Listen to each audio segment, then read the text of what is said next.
Hello everyone, welcome to कैसे हो। I hope आप सभी अच्छे होंगे। तो दोस्तों देखो, जैसे आप सब जानते हैं कि आपका जो यूजीसी नेट का जो एग्जाम है वो साल में 2 बार कंडक्ट करवाया जाता है। एक तो आपका जून में और एक आपका दिसंबर में। जो दिसंबर का जो एग्जाम था वो तो आपका हो चुका, यानी कि 6 जनवरी को कंडक्ट करवाया गया था और गया था। अब आपके सामने आता है जून 2026 का। तो जून 2026 का आपका एग्जाम कंडक्ट करवाती, तो उसके लिए आपके पास कम से कम 3 महीने का टाइम है। 3 महीने या साढ़े 3 महीने आप लोग मान के चलो। तो इन 3 महीनों में आप किस प्रकार की स्ट्रेटेजी अपनाओगे, वो सब मैं आपको आज की इस वीडियो में डिस्कस करूँगी। देखो, सबसे पहले तो आपके सामने आपका सिलेबस है, यूजीसी नेट हिंदी पेपर 2, उसमें कुल कितनी यूनिट लगी हुई है? 10 यूनिट वहाँ पर लगी हुई हैं।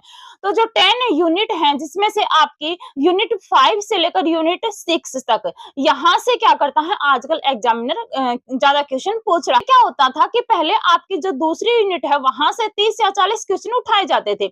लेकिन अब ऐसा बिल्कुल भी नहीं है। अब आपका जो टेक्स्ट बुक है, कहने का मतलब है कि आपकी यूनिट 5 हिंदी कविता है, कहानी है, उपन्यास है, निबंध है, आपकी जो अन्य गद्य विधाएं हैं, आपके जो नाटक है, वहां से क्या कर रहा है एग्जामिनर ज्यादा क्वेश्चन बना रहा है।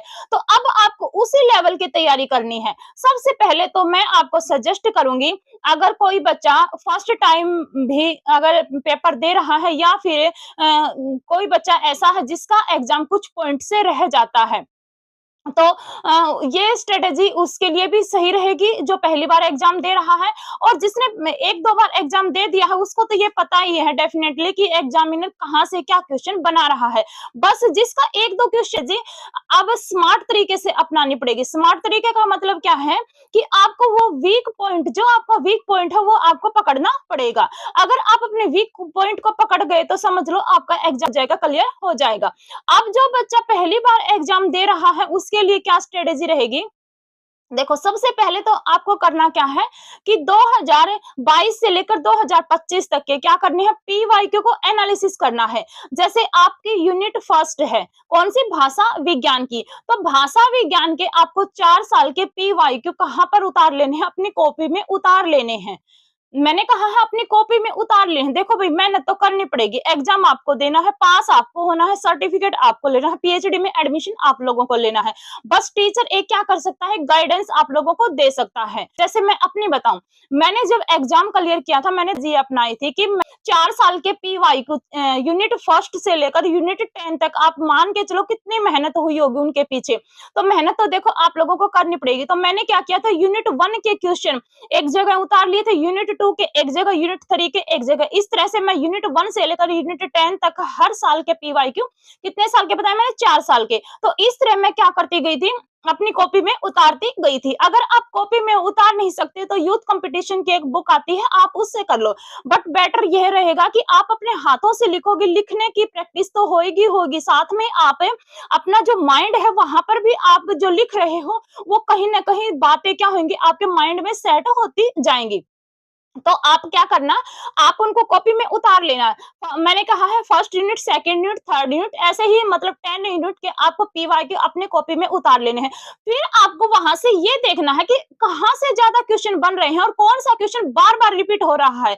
जैसे मैं भाषा विज्ञान की बात करूं, भाषा विज्ञान के आपके 3-4 ऐसे टॉपिक है जहां से क्वेश्चन हर बार पूछा ही जाता है। कहाँ से? एक तो आ गया बोलियों से, एक आ गया आपका राजभाषा अधिनियम से। राजभाषा अधिनियम में मतलब 343 से लेकर 351 तक जो राजभाषा अधिनियम प्रावधान किए गए हैं, वहां से एक आपका कहां से उठाता है, ये अनुच्छेद है, अनुच्छेद भाग 17, जो ये बोलियां है, मैंने 22 बोलियां बताई है, यहाँ से एग्जामिनर। और एक आपका कि राजभाषा अधिनियम कब आया था, राजभाषा नियम कब आया था, राजभाषा जो अधिनियम है वो कब पारित किया गया था, इसके अध्यक्ष कौन थे। ये जो 3-4 टॉपिक मैंने बताए हैं, यहाँ से एग्जामिनर हर बार क्वेश्चन बनाता है, तो आप लोगों को ये टॉपिक बिल्कुल घोट लेने हैं। वैसे ही यूनिट 2 में आपको करना है। यूनिट 2 में अब तो खैर कम क्वेश्चन पूछने लगा है।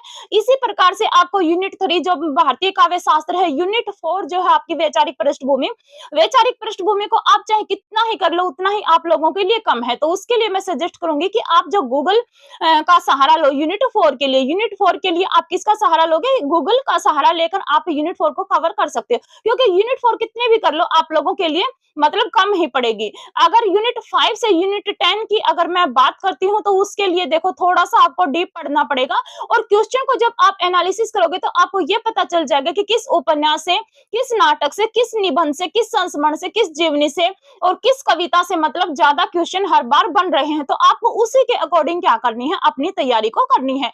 तो बस इसी वीडियो में मेरे बताने का पर्पज यही था कि आप लोगों के पास अभी 3 महीने का टाइम है, और इन 3 महीनों में आप किस प्रकार से अपनी तैयारी को एग्जाम क्लियर कर सको। तो मैं इसी तरह आपके लिए इसी चैनल पर वीडियो लेकर आती रहूंगी। अगर वीडियो पसंद आते हैं तो please like share and subscribe जरूर करें, क्योंकि एक टीचर को हौसला मिलता है। देखो भाई, अगर लाइक आते हैं, सब्सक्राइब आते हैं, तो एक टीचर को क्या मिलता है? हौसला मिलता है और वीडियो बनाने का। और मैं गारंटी देती हूँ कि मैं जितना कंटेंट आप लोगों को इस चैनल पर प्रोवाइड करवाऊंगी, मतलब बेस्ट कंटेंट आप लोगों के लिए वो रहेगा, क्योंकि मैंने जो खुद एक्सपीरियंस किया है, खुद अपने मतलब नोट्स अपने हाथों से बनाए हैं। मैंने किसी भी पेड बैच का सहारा नहीं लिया, चाहे वो नेट हो, चाहे वो जेआरएफ हो, चाहे आपका सीटेट हो, चाहे वो एचटेट हो, चाहे अदर कोई भी टेट का एग्जाम हो, बिना किसी कोचिंग के सेल्फ स्टडी से मैंने अपने वो सब निकाला है। और मैंने खुद अपने हाथों से मतलब नोट्स से सब नोट्स मैंने अपने हाथों से बनाए हैं, क्योंकि मैं जब तक अपने हाथों से नोट्स नहीं बनाती ना,